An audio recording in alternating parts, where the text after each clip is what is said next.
On one cold and eerie night, there was a young man named John who lived in a small village on the edge of a dense forest.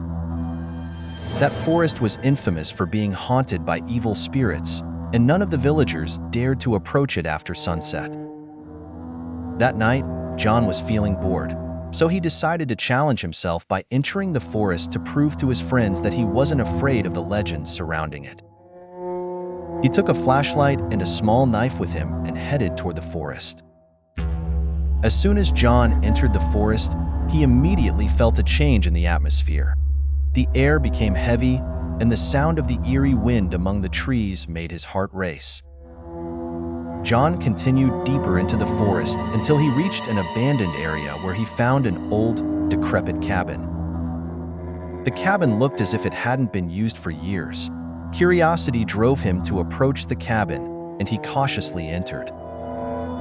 As soon as he stepped inside, a foul smell hit his nose, causing him to cover it. There were old, dusty tools scattered around and animal bones strewn across the floor. Suddenly, he heard footsteps behind him. He quickly turned around to find the door he had entered through was now slammed shut.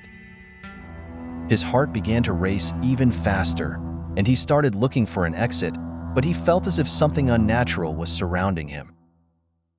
He began to hear eerie whispers, as if they were coming from the walls themselves. John tried to escape from the cabin, but every time he neared the door, he heard a sound like a muffled scream coming from deep within the earth. Fear began to seep into his heart, and when he finally managed to open the door, he was shocked by a terrifying scene.